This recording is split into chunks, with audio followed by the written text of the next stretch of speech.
ये एक गरीब किसान की कहानी है। इसे ज़रा गौर से देखें। एक चिंटू था और वो स्कूल में पढ़ता था। उसका बाप किसान था। उसकी ज़मीन एक बड़े किसान पास गिरवी रखी हुई थी और उसकी पत्नी लोगों के घरों में बर्तन मांजती थी। एक दिन उसकी पत्नी कहने लगी कि आप कुछ करें।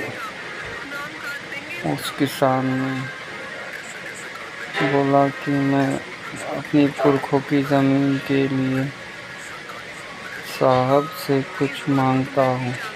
लेकिन आप ही बताओ ना, आपने बंकू की फीस कितने महीने से जमा नहीं की?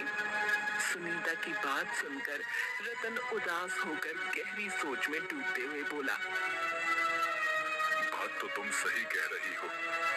बंकू की फीस हमने पिछले 6 महीने से जमा नहीं की।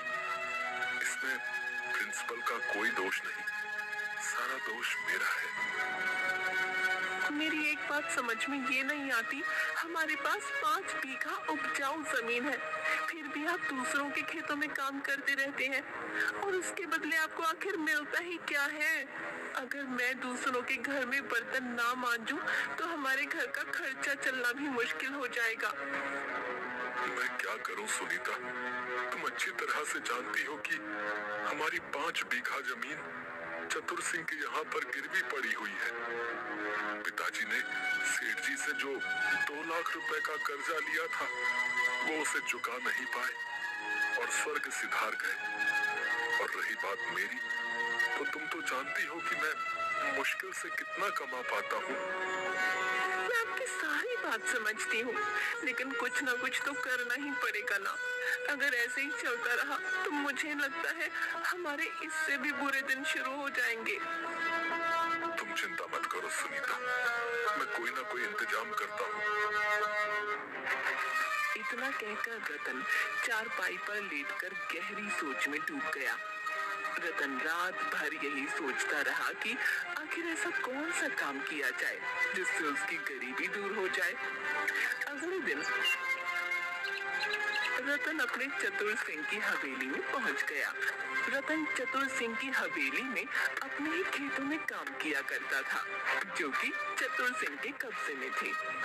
रतन को हवेली में देखकर चतुर सिंह बुरी तरह से चौंक गया। क्या बात है रतन, आज तुम खेत में काम पर नहीं गए? सुबह सुबह यहाँ क्यों चले आए भाई? आप तो जानते हैं सेठ जी कि मेरा परिवार गरीबी की किस कगार पर खड़ा है और कल तो हद हो गई। क्यों भाई, कल ऐसा क्या हो गया जो तुम्हारे पैर हमारी हवेली तक आने के लिए मजबूर हो गए? कल स्कूल वालों ने मेरे बेटे बंकू को स्कूल से वापस कर दिया, ये बोलकर कि जब तक मैं उनकी पूरी फीस नहीं चुका देता तब तक बंकू स्कूल में नहीं पढ़ सकता। और यहाँ तक कि उन्होंने ये तक बोल दिया कि अगर कुछ दिनों के अंदर मैंने उनकी फीस नहीं चुकाई तो वो मेरे बेटे का नाम काट देंगे। तो इसमें हैरानी की क्या बात है? क्या तुम्हें पता नहीं कि गरीबों को अपने बच्चों को पढ़ाने का कोई अधिकार नहीं?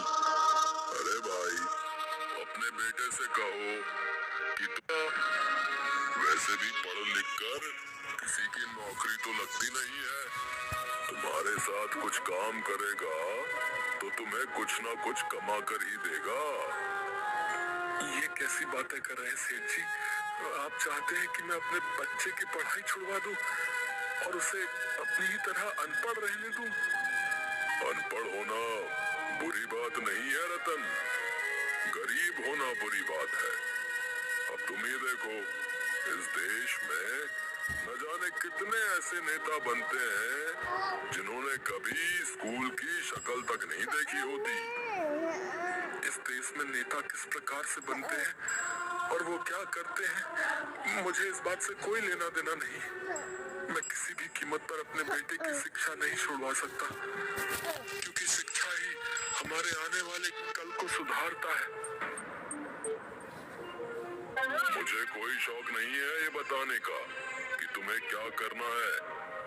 अब वो सब छोड़ो, ये बताओ कि तुम यहाँ पर क्यों आए हो।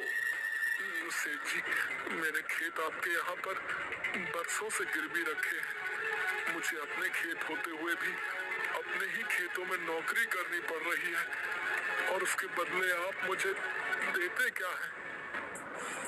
मेरे खेत में जितने भी नौकर काम करते हैं उससे अधिक ही तुम्हें देता हूँ। अब तुम क्या चाहते हो? मैं आपसे ज्यादा कुछ नहीं चाहता सेठ जी। मैं बस ये चाहता हूँ कि मेरी पगार थोड़ी सी बढ़ा दी जाए और उस पगार में से थोड़े से पैसे मुझे अभी दे दिए जाए ताकि मैं बंकू की स्कूल की फीस जमा करा सकूं।